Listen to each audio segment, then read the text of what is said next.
निःशुल्क रूप से मिलनी चाहिए। क्योंकि एक बार को आप सोचिए, आखिर उस बच्चे की गलती क्या होती है जो एक गरीब घर में पैदा होता है और उसको बेहतर शिक्षा से वंचित होना पड़ता है। शिक्षा के सामने एक पैसे की दीवार खड़ी है, जो जितनी ऊंची दीवार लांघ सकता है, जो जितना अधिक पैसा शिक्षा पे खर्च कर सकता है, वो उतनी बेहतर शिक्षा पा सकता है। लेकिन अगर एक देश एक है, लोकतांत्रिक देश है, तो शिक्षा भी सबको एक समान रूप से तो मिलनी ही चाहिए।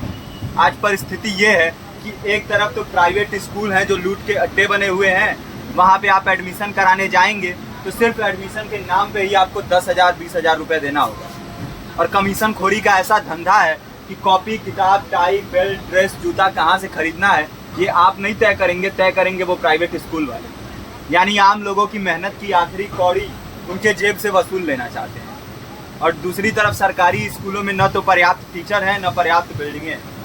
2019 का ही ये पुराना आंकड़ा है कि हर 100 में से 52 स्कूलों में या तो एक टीचर है या 2 टीचर हैं। और उन्हीं टीचरों के ऊपर जिम्मेदारी थोप दी जाती है कि जनगणना करो, मतगणना करो, पशु गणना करो, तमाम काम करवाए जाते हैं। और 19 के बाद से तब से कितने टीचर रिटायर हुए होंगे और 18 के बाद से कोई टीचर की वैकेंसी भी नहीं है। आप खुद भी सोच सकते हैं ये परिस्थिति और कितनी बिगड़ी हो। इसीलिए हम लोग ये मांग उठा रहे हैं, चाहे कोई राष्ट्रपति का बच्चा हो या किसी मजदूर का, सबको शिक्षा एक समान मिलनी चाहिए और निःशुल्क रूप से मिलनी चाहिए। प्रेमचंद ने अपने दौर में भी कहा था कि एक सभ्य समाज में ऊंची से ऊंची तालीम मुफ्त होनी चाहिए और इसका पूरा खर्च गवर्नमेंट को उठाना चाहिए, क्योंकि हमारे देश को फौज से ज़्यादा आवश्यकता तालीम की है। और शिक्षा से जुड़ता हुआ ही दूसरा मुद्दा हम लोग उठा रहे हैं।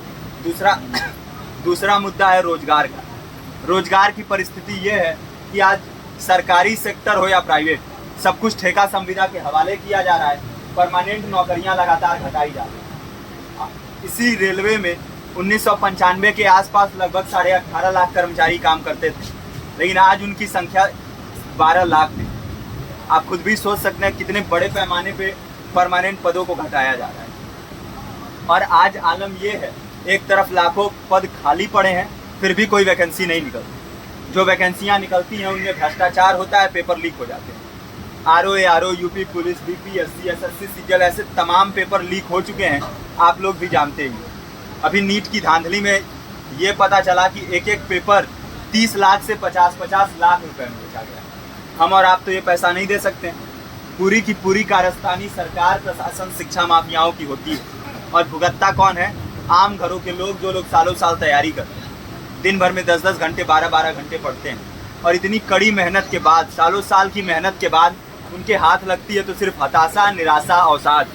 बहुत से छात्र नौजवान जो इस बेबसी में, इस डिप्रेशन में नहीं जी पाते, आत्महत्या तक के कदम उठा लेते हैं। लेकिन ये देश की विडंबना है कि टीवी चैनल, अखबार, मीडिया, नेता, मंत्रियों के लिए कहीं ये कोई मुद्दा नहीं है। उनके लिए मुद्दे हैं तो जाति, धर्म, रंग, नस्ल, अगड़ा पिछड़ा। आज जब पूरी परिस्थिति इतनी भयावह है तो ये जरूरी है कि लोगों के बीच में जाया जाए, लोगों को संगठित किया जाए और एकजुट किया जाए। क्योंकि आज अगर अपने मुद्दों पर बोलेंगे नहीं तो कल को ये परिस्थिति और बिगड़ेगी। हो सकता है ले देके अपनी जिंदगी तो हम लोग काट ले जाएं, लेकिन आने वाली पीढ़ियों को क्या भविष्य देके जाएंगे, ये भी सोचने वाली बात है। हमारे साथी ने आपको पर्चा दिया है, पर्चा आप तक पहुंच गया है। पर्चे में और भी बातें हैं, इसको पूरा विस्तार से पढ़िए। पर्चे में हमारा नंबर है, संपर्क कीजिए। फेसबुक का, इंस्टाग्राम का लिंक है, आप वहाँ पे जाएंगे तो आपको पता भी चलते रहेगा कि लगातार किन किन माध्यमों से हम इस अभियान को चला रहे हैं। नुक्कड़ नाटक, संगीत, शिक्षा सहायता मंडल, लाइब्रेरी, तमाम माध्यमों से इस अभियान को चला रहे हैं और कोशिश कर रहे हैं कि बड़े से बड़े पैमाने पर हर जगह पे लोगों को संगठित किया जाए और एकजुट किया जाए। आपके बीच भी आए हैं आपका साथ और सहयोग दें, साथ इस रूप में कि आप भी हमारे इस कारवां और इस मुहिम से जुड़िए। निःशुल्क रूप से मिलनी चाहिए। क्योंकि एक बार को आप सोचिए, आखिर उस बच्चे की गलती क्या होती है जो एक गरीब घर में पैदा होता है और उसको बेहतर शिक्षा से वंचित होना पड़ता है। शिक्षा के सामने एक पैसे की दीवार खड़ी है, जो जितनी ऊंची दीवार लांघ सकता है, जो जितना अधिक पैसा शिक्षा पे खर्च कर सकता है, वो उतनी बेहतर शिक्षा पा सकता है। लेकिन अगर एक देश एक है, लोकतांत्रिक देश है, तो शिक्षा भी सबको एक समान रूप से तो मिलनी ही चाहिए। आज परिस्थिति ये है कि एक तरफ तो प्राइवेट स्कूल हैं जो लूट के अड्डे बने हुए हैं, वहाँ पे आप एडमिशन कराने जाएंगे तो सिर्फ एडमिशन के नाम पे ही आपको 10,000 20,000 रुपये देना होगा।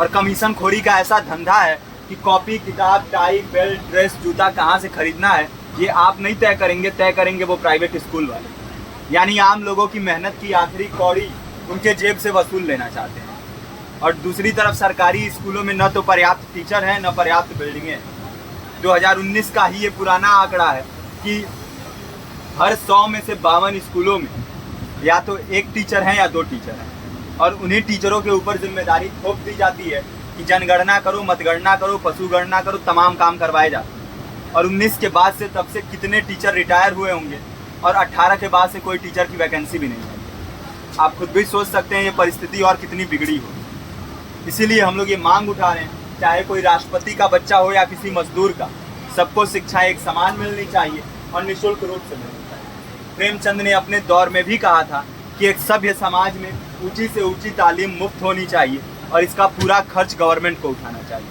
क्योंकि हमारे देश को फौज से ज़्यादा आवश्यकता तालीम की है। और शिक्षा से जुड़ता हुआ ही दूसरा मुद्दा हम लोग उठा रहे हैं। दूसरा मुद्दा है रोजगार का। रोजगार की परिस्थिति ये है कि आज सरकारी सेक्टर हो या प्राइवेट, सब कुछ ठेका संविदा के हवाले किया जा रहा है। परमानेंट नौकरियां लगातार घटाई जा रही हैं। इसी रेलवे में 1995 के आसपास लगभग 18.5 लाख कर्मचारी काम करते थे, लेकिन आज उनकी संख्या 12 लाख थी। आप खुद भी सोच सकते हैं कितने बड़े पैमाने पे परमानेंट पदों को घटाया जा रहा है। और आज आलम ये है, एक तरफ लाखों पद खाली पड़े हैं, फिर भी कोई वैकेंसी नहीं निकलती। जो वैकेंसियां निकलती हैं उनमें भ्रष्टाचार होता है, पेपर लीक हो जाते हैं। RO, UP police, BPSC, SSC, CGL, ऐसे तमाम पेपर लीक हो चुके हैं, आप लोग भी जानते ही। अभी नीट की धांधली में ये पता चला कि एक एक पेपर 30 लाख से 50-50 लाख रुपए में बेचा गया। हम और आप तो ये पैसा नहीं दे सकते। पूरी की पूरी कारस्तानी सरकार, प्रशासन, शिक्षा माफियाओं की होती है, और भुगतता कौन है? आम घरों के लोग, जो लोग सालों साल तैयारी करते हैं, दिन भर में 10-10 घंटे, 12-12 घंटे पढ़ते हैं, और इतनी कड़ी मेहनत के बाद, सालों साल की मेहनत के बाद उनके हाथ लगती है तो सिर्फ हताशा, निराशा, अवसाद। बहुत से छात्र नौजवान जो इस बेबसी में, इस डिप्रेशन में नहीं जी पाते, आत्महत्या तक के कदम उठा लेते हैं। लेकिन ये देश की विडंबना है कि टीवी चैनल, अखबार, मीडिया, नेता, मंत्रियों के लिए कहीं ये कोई मुद्दा नहीं है। उनके लिए मुद्दे हैं तो जाति, धर्म, रंग, नस्ल, अगड़ा पिछड़ा। आज जब पूरी परिस्थिति इतनी भयावह है तो ये जरूरी है कि लोगों के बीच में जाया जाए, लोगों को संगठित किया जाए और एकजुट किया जाए, क्योंकि आज अगर अपने मुद्दों पर बोलेंगे नहीं तो कल को ये परिस्थिति और बिगड़ेगी। हो सकता है ले दे के अपनी जिंदगी तो हम लोग काट ले जाएं, लेकिन आने वाली पीढ़ियों को क्या भविष्य दे के जाएंगे, ये भी सोचने वाली बात है। हमारे साथी ने आपको पर्चा दिया है, पर्चा आप तक पहुंच गया है। पर्चे में और भी बातें हैं, इसको पूरा विस्तार से पढ़िए। पर्चे में हमारा नंबर है, संपर्क कीजिए।